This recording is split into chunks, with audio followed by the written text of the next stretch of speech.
Gak cukup nuntut gue harus selalu ranking 1, tapi gue juga disuruh cepet lulus dan cepet kerja. Gue inget banget momen itu, momen yang pelan-pelan ngubah hidup gue. Ketemu Rian, gue ngerasa jadi orang yang lebih happy. Gue bisa cerita apa aja sama dia. Sayang, ini teman kamu. Sayang katanya. Gue punya cerita.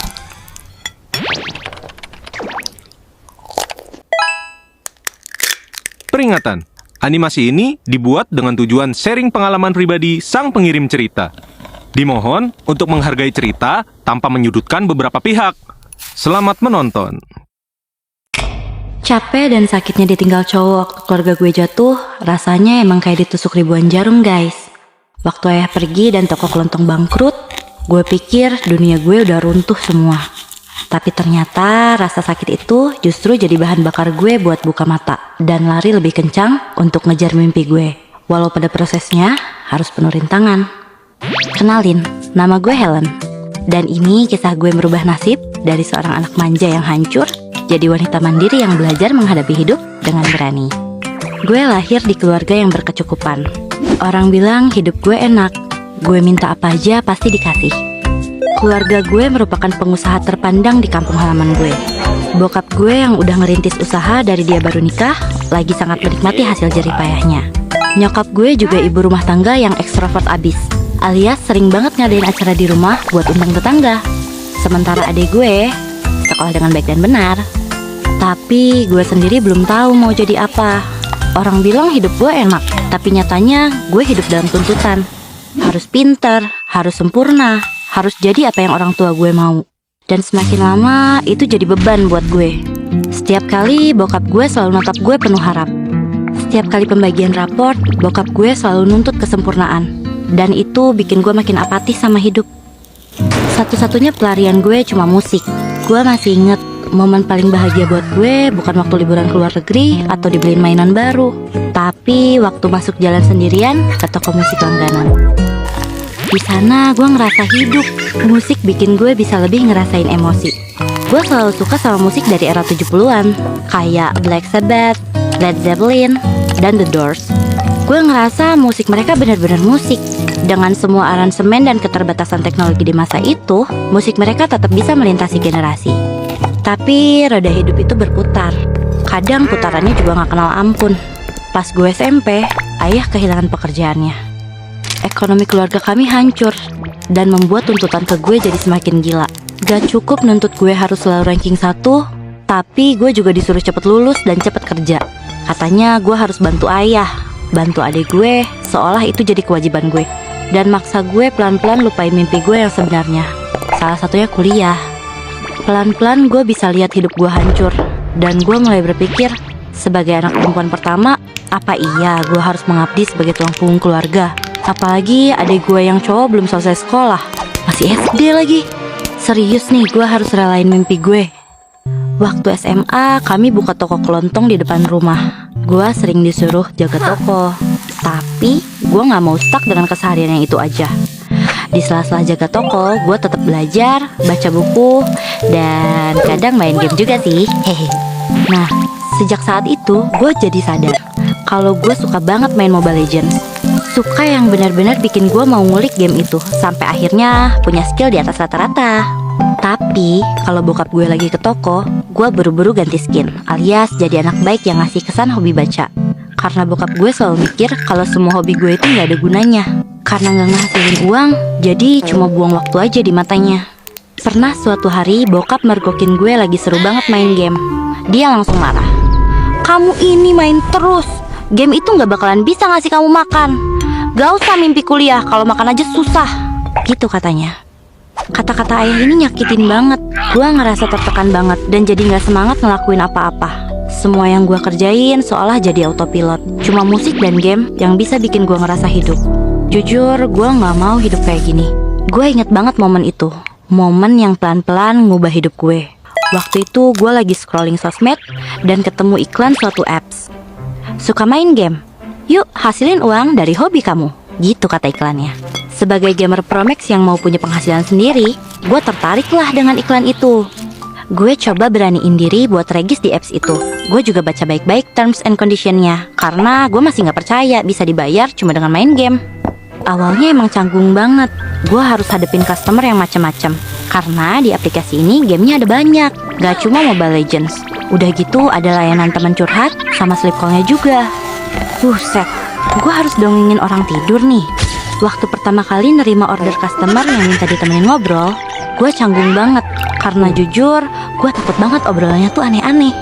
Tapi gue harus profesional, harus jadi player dan temen yang bisa diandalkan di aplikasi ini. Walaupun gue juga belum kenal sama orangnya. Suatu hari, gue dapet customer teman curhat yang bisa gue bilang agak misterius. Karena pas gue cek profile, line-nya dia tuh kosong. Tapi pas ngobrol, ternyata kita lumayan nyambung. Dia cerita, katanya dia gak punya temen dan kalau main kalah terus. Gue jadi ikut sedih juga dengernya. Hari demi hari, dia makin sering order jasa gue.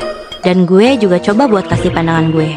Mungkin emang gak solutif, tapi paling enggak gue bisa bantu ringanin beban pikirannya dengan dengerin ceritanya dia. BTW nama dia Rian. Dari sini awal kisah kita dimulai.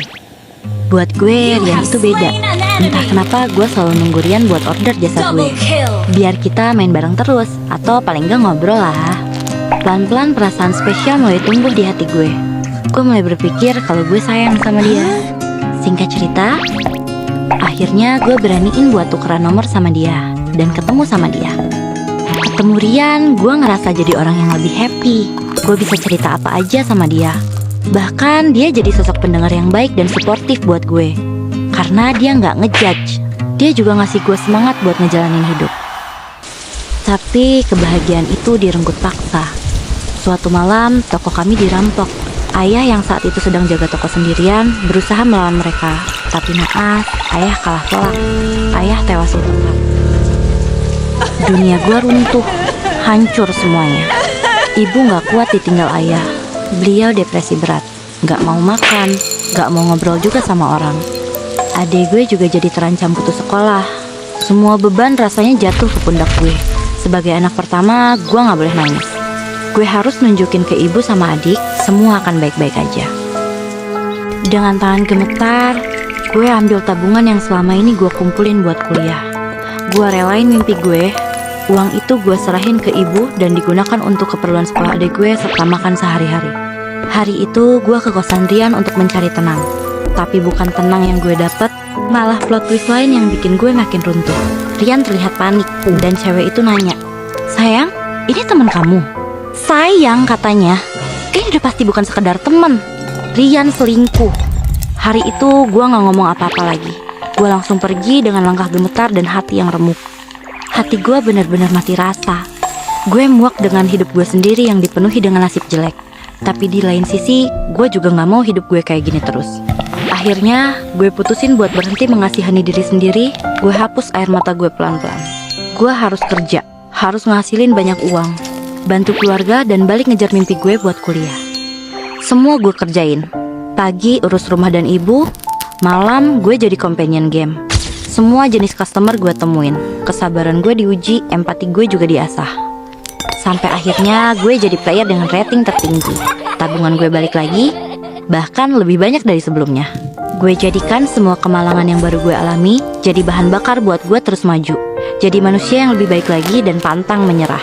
Gue buktiin ke diri gue sendiri kalau gue bisa berdiri di atas kaki gue sendiri. Terima kasih ya kak, udah order sleep call di aku. Semoga kamu terhibur ya sama dongeng aku.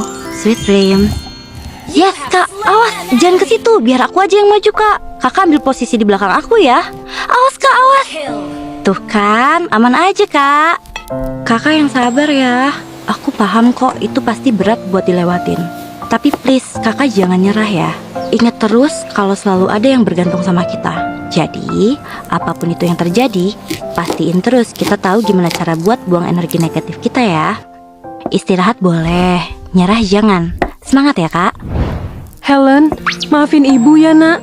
Maafin ayah juga. Kita semua salah nilai kamu. Hobi kamu ternyata malah jadi penyelamat keluarga kita. Ibu perhatiin kamu berhari-hari. Kamu gak kenal lelah nak. Semua kamu jalanin. Ibu mau kamu tahu kalau ibu hargai semua usaha kamu. Ibu bangga banget punya anak kayak kamu nak. Semangat selalu ya sayang. Mendengar permintaan maaf ibu, rasanya semua lelah gue jadi hilang.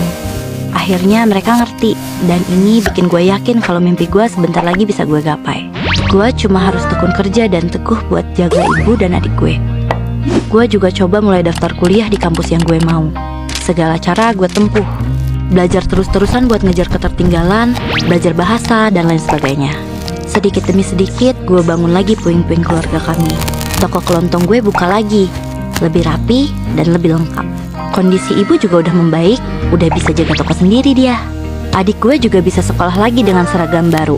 Sampai akhirnya, gue berhasil raih mimpi gue yang tertunda. Gue keterima di kampus ternama di Australia. Wah, seneng banget. Usaha gue selama ini gak mengkhianati hasil. Gue bangga sama diri gue sendiri karena gak nyerah di masa-masa sulit. Gue juga ngerasa berterima kasih banget sama apps Lita yang udah bantu gue buat dapet penghasilan dari hobi gue. Di Lita, gue gak cuma berhasil mengasah skill gaming gue, tapi gue juga interaksi sama berbagai macam orang dan pengalaman orang. Bikin gue jadi punya social skill yang baik. Gue gak nyangka gue sampai di sini. Buat temen-temen yang ngerasa dunia gak berpihak sama kalian, jangan nyerah. Jangan dengerin orang-orang yang remehin hobi kalian.